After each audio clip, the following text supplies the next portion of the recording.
Classroom management success is really about prevention, being proactive. If you do these first 5 things, manage your emotions, build strong relationships, level 4 relationships, which are really powerful. You have an effective lesson plan that is planned bell to bell. There's no downtime. There's excitement, engagement. You build curiosity, and students want to learn because they're going to be held accountable. You switch up activities. You use different learning modalities, and the content is very captivating and relevant. They're not going to have any off-task issues. You also then set clear expectations, which I'll talk about right now, so they know exactly what they're doing without confusion. Then immediately after you give the task instructions and expectations and they start on the activity, you praise 10 right away. The common mistake teachers make is they go to corrections. You have to connect before you correct. And that's a big point here. So again, look at these 5 things that you do here. If you do these 5 things, you eliminate 80 to 90% of undesired behaviors. And I'm not lying here. This is the truth. The research is clear. This is how you transform classrooms. And I always have teachers say, well, when do I get to the punishments? When can I get them in trouble? What if they do this? Oh, but what if they start talking? And then what if I tell them to stop talking and then they do this? And it's like the focus is on what you don't want. And that's what you're going to get. Your focus is on giving consequences. So guess what? You're going to be consequencing them into trying to behave better. That's already the bad precedent. The students are going to identify themselves as a bad class. What you want to do is the opposite. Focus on what you want. When you focus on these 5 and ensuring these are locked in, and you go with the mindset that if you do these 5, they're gonna succeed because you're helping them. You're coming from a place of love. How can I help them? Not how can I make them or how can I get them to, right? How can I get them to or how can I make them teachers? Focus on 6 through 10. And it takes a lot of energy throughout the year to consequence them or use fear to try to get them to do well. Again, use these first 5. Then after that, if there's some that still need support, then you go to quick corrections, private corrections, then you go to consequence warnings. But it's not so much the traditional warning, is you're going to ask them to solve it. Right? And we'll talk about that. And then you're going to give consequences with empathy.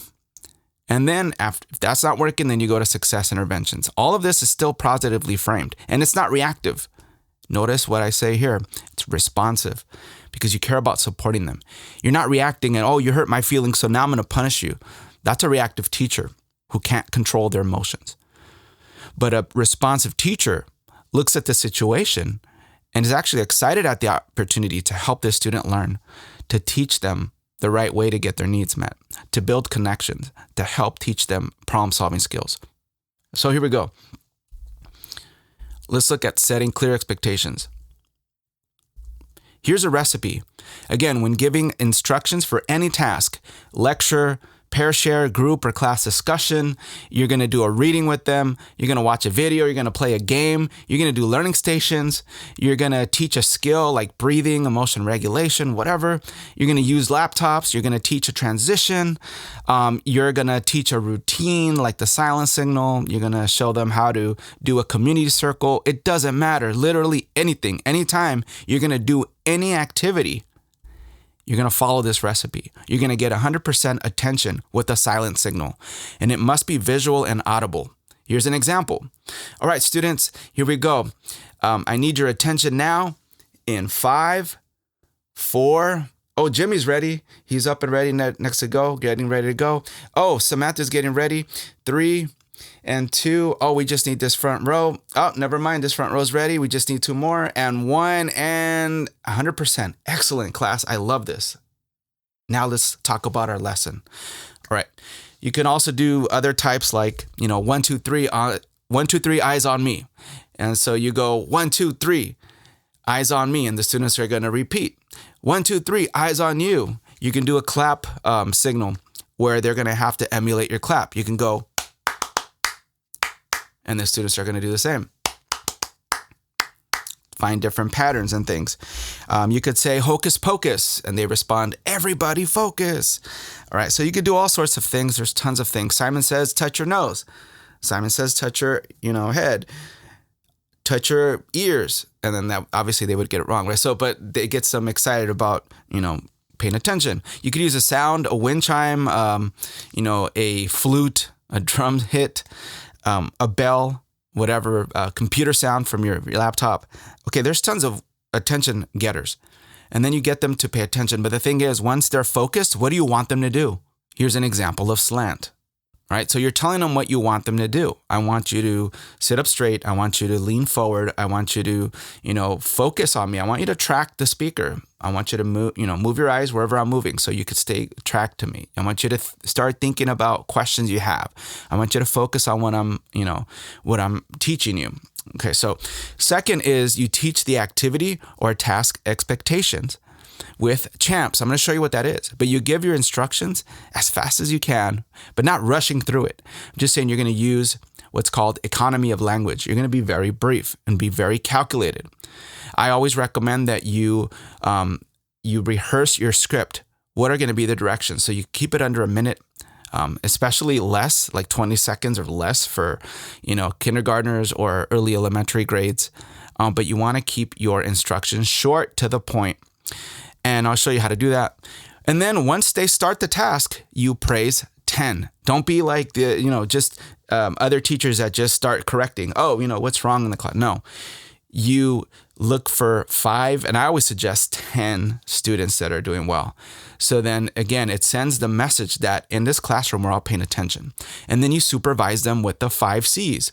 And I'll show you what that is. You're not just standing idle or circulating and, praising. You're also doing 4 other things. And then you give feedback, what went well and what can improve. Okay, class, I'm going to stop you just for a second. Right now, I love how we're reading the article. You're all making annotations. I already see some of you making your summaries. However, let's try this part. I'm going to give you a tip on how you can write a better summary. Everybody listen up. Watch this. Okay, now let's try it. Go. All right, so you're giving feedback throughout the process or at the end. And then if you're doing a routine skill or transition instruction, then you add elements 5 and 6. So again, you give them opportunities to practice. Okay, let's practice again. And you give them an improvement goal. Okay, we were passing up the papers to the front, but it took us 20 seconds. You know what? Period 3 did it in 10 seconds. I think we can beat them. What do you think? Okay, let's go. So you're giving them improvement goals and challenges so they can improve and always get better. And then you repeat steps 1 through 5 until mastered. Again, 5 and 6 are for routines, skills, and transitions. All right, so let's jump into step 2 and let's look at what teaching expectations with CHAMPS looks like. Now, here's the CHAMPS layout. C is conversation level. So what voice level am I supposed to use? And we're going to go through some examples of this. How am I going to get help as a student? Do I raise my hand? Am I supposed to just, be quiet, write down questions on a Post-it? What do you want me to do if I need help? Activity. What are we doing and why does it matter? Always the purpose and telling them what we're doing exactly. M means the movement. How much can I move and how much am I supposed to move? Am I supposed to stay in my seat? If I'm in my seat, do you want me to move my hands? Is that okay? Can I fidget a little bit? Right? Like, what are your expectations? And so it matters a lot, especially the movement for elementary grades. Participation. How am I supposed to show that I'm participating academically? Are there any vocabulary words you want me to use? How many annotations do you want me to make? Where do you want me to write my notes? What do you want to see me doing? And what do you want to hear me doing? See and hear. And then S, success criteria, is how will I know that I'm being successful? You can show an exemplar response as a guide. You can give them a rubric, a checklist, an anchor chart to show them, what it should look like if they're going to do excellent work. So one of the first things I like to do is remind them, hey, listen, students, as I give you the instructions, because I'm going to call on 3 of you to explain what we're doing. I always love to do this because now, even though I give the instructions in 30 seconds, they're glued to those 30 seconds because they know I might call someone, right? And I usually give them a little think, pair, share time, and then I'll call somebody. So it's not a gotcha moment. I give them some time to even talk to their peers about what we're doing. And then conversation level. Okay, so and all these steps are all of these are not in order. These are just the ingredients of what you should have when you give them clear instructions and expectations. Voice level 0 means that no sound coming out of your mouth, right? Mouths are closed. Voice level 1 is only you and your partner can hear each other. Voice level 2 means that your group can hear each other. And voice level 3 means that the class can hear me, right? And you could do level 4 if you're celebrating things and stuff like that. Help. How will I get help? Is it, first you want me to use a visual guide? Then you want me to look back at my notes. And if that doesn't work, then I ask 3 students or 3 peers before I ask the teacher, 3 before me. That's what that means. So you can give them an order of steps and ideas to follow. Activity and purpose. I'm going to lecture about this topic because it's important for you right? Or right now, we're going to read together this poem because it's going to teach us about emotion regulation, right? That's an example. Movement, remain seated. I want you at your station. Only rotate to the next station when I tell you to. I want you to just be talking to your partner. You're going to be in your seat, right? So participation, I love this. MBAT. It makes your participation instructions more to the point, having everything you need. Watch as I show you how to blank. We do it like this and not like this because, so again, you're modeling what you want to see and hear and what you also don't want. So it's very clear. And then in behaviors, meaning what do you want to see and hear them do? As I lecture, you're going to be writing down notes. As we read, you're going to be annotating the document. And then you're going to be waiting for your name in case I call on you to read in the next section.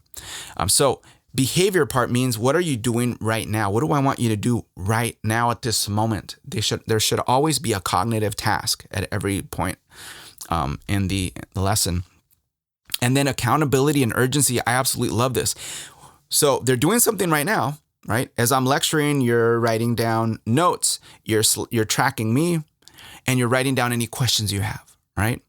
But look at this part, accountability. What are you going to do after this part? After the lecture, when you're done, be ready to share your questions and ideas with a partner. You see how there's always something we're doing right now, and then when we're done, because you're going to be accountable to a peer, a classmate, a group, or to the whole class. I love that. It makes your lessons tighter and more urgency, and that's what we want. And then I always give them a time frame, and I recommend that. So you're going to have 5 minutes to read this article, or I'll be lecturing for just 2 minutes, and I want you to do XYZ, right? All right, success criteria, you can give them a rubric, checklist, a visual guide, an exemplar. And then at the end, I just say, okay, cool. I just gave you the instructions. All right, who can tell us what we're doing again? So CFU means check for understanding. Malik, can you tell us? What's the first step? And I always do a pause and then I mention the student so they could have some think time. All right, so what's the first step? DeMarcus, right? What's the second step? Jennifer. And then again, I always give them a think, pair, share before I call on them, and this helps all learners. And again, you want to be very specific and brief. Use visuals and again, verbal guidelines and directions, but be visual and verbal, right? I always recommend that you rehearse this, okay, so that you can practice being concise and doing this in less than a minute. 30 seconds or less, even better, or 20 seconds or less. Okay, so here's an example of a script. You do my silent signal, okay, students. Hocus pocus, everybody focus. Let's say they didn't hear it. All right, one more time. Hocus pocus, everybody focus. Excellent. Okay, cool. All right, students, so listen carefully as I explain the instructions. I'll call on 3 of you to repeat them. All right, individually, at voice level 0, in your assigned seat, you'll have 5 minutes to read, annotate, and summarize the first paragraph from this short article on anxiety. You're going to learn about anxiety and how to manage it, and that's so important. Have at least 5 annotations and a 20-word max summary. Now, feel free to use the annotation and summary tips poster we discussed earlier for help. If you still need help, write your questions down for your partner discussion. But right now, we're not going to be talking again. So just keep your questions to yourself. Be ready to share your summaries with your partner when we're done with this. Okay, so who can tell me what we're doing again? Pause, right? DeMarcus? Yes, sir, that's right. Okay, what voice level? Excellent. And what do I want to see us all doing? What do I want to hear us doing? Gotcha. Nothing, right? Voice level 0. What do we do if we need help? Okay, excellent, class. I love how you're focused. All right, here's a timer. And go, right? You see that? And go creates energy and enthusiasm. And then I circulate. All right, so everyone asks me, well, what are some other ideas of accountability and urgency? So here's a little table. As I lecture, you're going to listen for the 3 important steps and then be ready to discuss with a peer. So I can kind of mix and match in anything. Again, I love this phrase. I want to see blank and I want to hear blank. Again, another version is like something that we're doing together. Hey, we're going to read the text together. As we do that, as we read the text together, I want you to create 3 questions and then be ready for a practice quiz. You see how I can mix and match? So this is like your little tool belt of little arsenal of accountability and urgency ideas. Here's an example of a champ's slide. I feel like it's wordy and there's a lot of instructions here. So, but I see teachers use this version. They put a timer on the side. Timers are amazing for classroom management. They get, again, students need a concept of time and this helps them. And you can always count down. Okay, so we got 3 minutes left. We're doing really good. Awesome. 3 minutes left. Cool. Hey, we have 1 minute left, and then be ready for the silence signal. So be ready to be ready for the next instructions. And I love this one here. And because this one, it's got what they need. It's got visuals and it's got all the elements. But notice I chunked down 3 things into one. No talking individually and in your assigned seat. Right? Here's a time. And this is what I want you to do. And I always like in red is the accountability thing. So this is what you do right now. That's the accountability. And then why do you need to do it? Because there's urgency, because you're going to be ready to share the following with your peers. And if you're stuck, you can use the when I'm stuck poster. All right, so I did my silent signal. I gave them the instructions and I set clear expectations for their behavior, right? I used the champ's element, right? Right away, I praise 10. And then I supervise with the 5 C's. So you're going to circulate. So you encounter every student in close proximity at least 3 times. I recommend 5 times. And so I apply the 5 C's of circulation. I commend. Commend is just praise, right? I praise 10. I give behavior-specific praise for on-task behavior. Julianne is focused and ready to go. I like how Stephen has his hand raised to participate. Excellent. He's not shouting out. Excellent. That's what we all do, right? This front row has 5 annotations done already, and they're starting on their summary. Excellent. Way to go. I like how Julio is slanting and tracking me, ready to go, looking all professional, sir. Yes, you are. Got it. Then we connect. So we're circulating, we're making these small micro connections, like a little fist pump, high five, smile, small talk, all these little connections that take 5 seconds or less, that you're building this camaraderie. You're telling all your kids, hey, I care about you. You know, you're encouraging them and doing things like that. You're correcting also. You're prompting them, you're reminding them, you're correcting them. Hey, Julio, we need to sit up straight so we can focus. Okay, thank you, sir. You know, Joanna, okay, thank you, right? And remember the 5-to-1 ratio. Every time you correct a student, that's 1 negative interaction, no matter how nicely worded.